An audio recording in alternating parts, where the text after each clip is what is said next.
Hi, this is the day 28 Daily Spark question. It says, where do I attribute my reactions to character rather than conditioning? Where do I attribute my reactions to character rather than conditioning? I think what a lot of these are making me admit, because I think about this stuff a lot, is like, why, like when I react, why am I reacting? What am I reacting to? Where is this really coming from? And I I'd say until I started looking at it honestly, and I still struggle with looking at it honestly, honestly, I do. Everything I attributed to my character. Like, oh, I shouldn't have said I'm a terrible person. Like my character, like I am a bad person because I reacted this way. And then I'm like, wait a minute, I'm just a product of my conditioning. It doesn't give me an excuse for bad behavior, but at least I can now, now there's like, it's a pointer to like, oh, there's clearly something real in my history that I can look at honestly and say, oh, so many things I can say, but a lot of it is around, oh, those were the conditions of my upbringing, my childhood, my adolescence, whatever, that then made me who I am in terms of like my reactions. Like that's conditioning. It's like the soup I grew up in, and it's just like that it just forms who we are. Somebody said from the second trimester until 7 years old, pretty much, we're just like a product of our conditioning. And it feels true because, and then after age 7, I guess you start to develop that sense of agency. Like you start to develop a personality, really, which is a collection of so many things, largely conditioned behaviors and feelings and thoughts and all those things. So, I should say, where do I still attribute my reactions to character rather than conditioning? Let's think about that. Because I do think a lot about conditioning. Well, I was just thinking about it this morning and how, uh, remember when I mentioned the martyr thing? That, that goes way deep into conditioning and like the mother wound and then partly into the father wound, and there's so much wounded stuff happening there, not in a woo-woo sense. It truly is like the psychology of it all, with absent father and emotionally unavailable mother. Hello, how else am I going to react to things? So it's easily explainable. It just doesn't make it excusable. Once I can see it clearly, it's like, okay, now I have something I can work with, you know. So obviously, I think about this stuff a lot. But where do I still attribute reactions to my character? I've noticed, like, my first go-to a lot of times when I'm on my own and I've done something silly or had a thought that was still like kind of judgy, or like I'm trying to figure, like my mind is trying to figure something out, like how to feel about this, like how to be proactive and how to feel about that. And um with what I'm going through lately, there's a lot of that, like trying to make sure like everything's thought of from every angle. And then if I think, sometimes it'll be like an old conditioned thought coming in, but I may not tag it as an old conditioned thought. I notice I still have some of those thoughts that are so old that they still trigger me to think bad about myself. Like the initial, just the initial little like oomph of it, I'll have like a negative self-talk moment. And then I'm like, wait a minute. And today actually I had one and I laughed it off. I'm like, I know where that comes from. I know where it comes from. So it's like, even though I know it, I I felt it. I've looked deeply into the where it comes from and why. And you know how you like when you look honestly at something and you feel into it and it feels like this big revelatory aha, deeply visceral, heart opening, heart melting moment, all the things. So I've had so much of that for these different parts of my conditioning, and yet it still happens. Stuff just keeps bubbling up in the way that it does until all the bubbles maybe are bubbled out. And so so yeah, I still do attribute some reactions to character with, but it's like it truly is a reaction. The reaction of attributing it to character is a reaction, because once I then see what I just did, I'm like, oh, you did it again. That's not real. That's just old conditioning saying you're a bad person. And it says, where do I attribute? I think it still has to do a lot with the mother-father stuff for me. Everything else, like you could spend a lifetime teasing, like picking apart, I think, everything in your life. Like I'd say, like every negative thing I've ever experienced in my life, every negative feeling, every bad part of a relationship, like, even though, I don't like the word bad, but you know what I mean, everything that just isn't great in life, whether it's through work, relationships, friendships, like I could tease apart, pick apart every little thing and analyze it. But honestly, that's overdoing it, because I know now, like, where it all comes from. I mean, it's logical, right? I don't need a psychology degree to know that. Sorry, I have an itchy ear. And it's,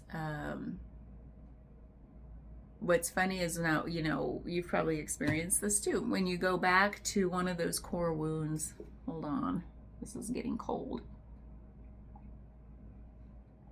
One of the core wounds that, like, the mother-father stuff, like, part of me wants to say, what else is there? Isn't that where it all comes from? Whoever, like, raised us from that second trimester to 7 years old, it's like, it's your fault. But I'm joking, because there is no fault, because part of the looking at this is honestly through the eyes of compassion. And that leads to the biggest opening, those revelatory, like, melty moments, is like when looking through the eyes of compassion, because everything else just creates more contraction, more closed offness, more of the dysfunctional stuff. But with compassion, everything can truly melt and open and just heal. So, but those years, like, it all goes back to our earliest conditioning, right? Because we were just little babies, a product of what was around us. So it's like, it's not fruitful to me to spend my whole life, like, ruminating on every little negative thing. Believe me, I've tried. It just makes myself feel worse. And then at some point, instead of just reliving old memories, I started to really look at them, relive and squash them down, now that the last few years, especially, just looking at them, trying to look at them more honestly, until, like, I really get it. You know how you have to revisit something, like, even like something you hear and doesn't quite hit or make sense, and like, whatever, and then, like, you listen again, and it's like it changes when we change. And so it's worth, like, revisiting things when through a different embodied experience, I guess, but through a different lens, because we're different all the time. So it's like, yeah, go back and reread that book, go back and re-listen to something, and it might hit different. And that a lot of this has felt like that, where I'll revisit those old childhood things, and it's like, sometimes, man, what didn't really hit before hits, and I'm like, oh Yes, you can. It's unpredictable. It's like I've said this a million times on here too. Like it's nothing's linear. Nothing is like A plus B equals C. It's like, what map am I on today? Oh wait, there is no map. Gotcha. Okay, got it. and it's and everything's true. Nothing's true. It's so funny. And yet, no, it's like everything is happening. Nothing's happening in those moments of like healing. You know, everything is okay as it is, and yet it's like the gateless gate thing. Where am I going with this? I'm all over the place. Talk about no map. And I have a client coming soon who tends to be early, so I gotta wrap this up.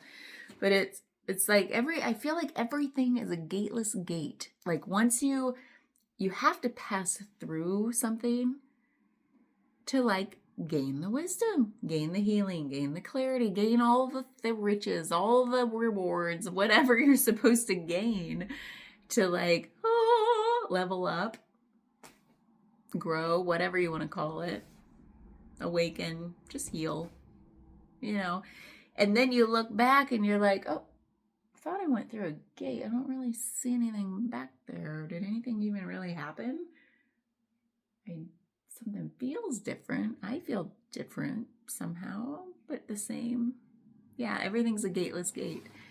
Not even in the Buddhist term and like the Buddhist stuff, like the fetter model, but it's like where there are like 10 gates basically, but there's like every little thing is a gate. Like I have to pass through something, move through it, not just sidestep it. That's not moving through it. You literally have to go through the gate to realize there is no gate. There was nothing there at all. And until I think because this is one of those things, like if you hear me talking, it's like, you're nuts, then it'll hit different at a different time, or it won't, because I'm not explaining it right.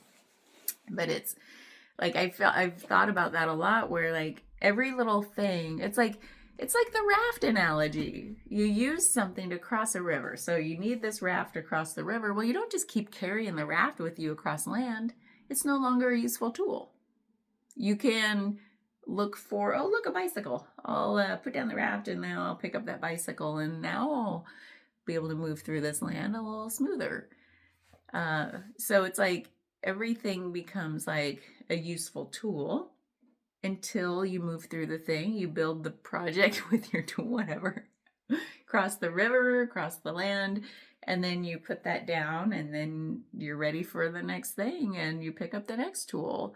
And so that's, I think, the analogy that resonates with me of being similar to the gateless gate is like it's the useful tool until you no longer need it.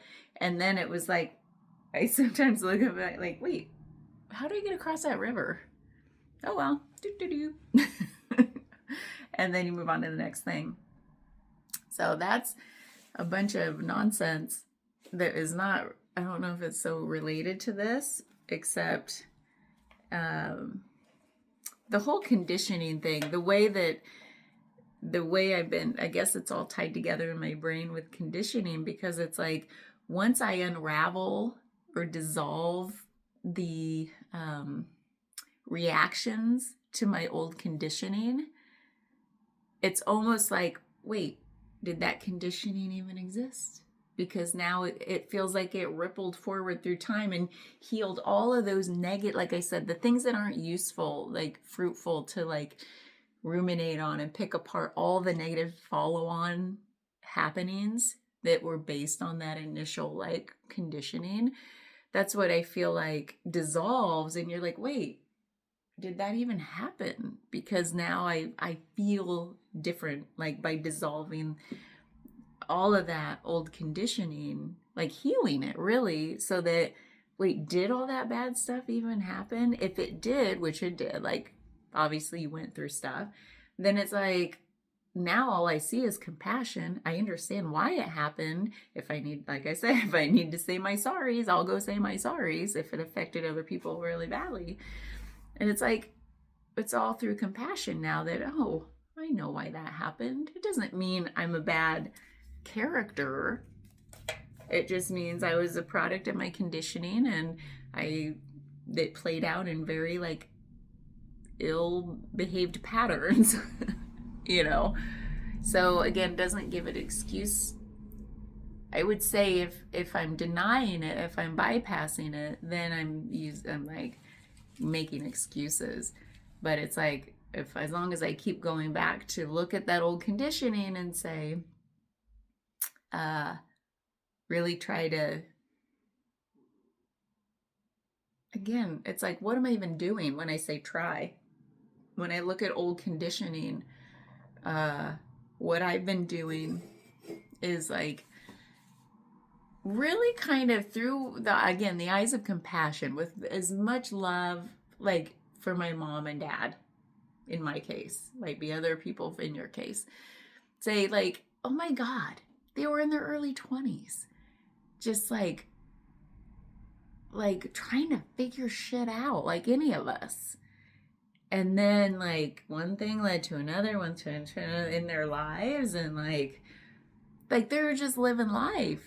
It's not like they were these like totally enlightened individuals saying like oh, this is how I like, thinking way ahead about, oh, how I want to raise the most perfect human in the world. It's like, no. First of all, I don't even know. I hear that some people raise kids like that nowadays. I don't know if that was a thing in the 70s. Maybe it was in some parts of the world, not in my very specific part of the world. So it's like, of course, there are conditions that were not ideal that led to these things. So it's all very logical, and it's not making excuses. It's like, actually, I've cried the cries, like I said, and then when I really like look at it, not really objectively either, because that's impossible, but like what did really, my biggest openings have come from like with this old conditioning thing is like, what did I in an ideal world, in my mind, not objectively an ideal world, I can only know from this limited POV, in the where I sit now, what do I imagine would have been a better choice? You know, because that's all I can do is like play with this from my limited perspective as this 48-year-old adult, right? And say, what did that little baby need? You know, what do I think it would have needed instead? And then that usually leads to the biggest openings for me in terms of like dissolving any resentment, like by seeing it clearly, like, oh, like that it's like an honest, for me anyway, an honest like looking at the thing to say like, I don't know why does this work? I have no idea, but there's been a letting go, a dropping over the last several years of work, like looking at this stuff of just like, oh, did I ever carry that resentment? Doesn't feel like it. It just feels like gone. But then in my head, obviously I know I did. And sometimes I feel like there have been like, I didn't name it as resentment. I just had like these squashing down feelings, like talk about attributing it to my character instead of looking at it honestly as conditioning. It's like I took everything on as poor character traits because I didn't understand it. I don't know if I was even knowledgeable enough to look at it in terms of like how, oh, it can be looked at, oh, it can be like really healed through compassion, like it can really, I can drop what I didn't even know I was carrying. Oh, like it's been so weird, this gateless gate thing. Like nothing is in our awareness until it's in our awareness. And then it's like you can't unsee the scene. And then that's it. I gotta go. This is a weird one for me, huh? Too many paths I've gone down that I'm not going to be able to tie it all together. Not that it has to be, but in my head it is all one thing. It feels like it's right here though. It's like this big, lovely squishiness because it feels like love now, you know? Yeah, there's more to drop. Oh God, there's a lot more. But the biggest like, gratitude I have is like the awareness keeps coming when it's meant to come. And then luckily not all at once. Oh my God. It'd be like overwhelming.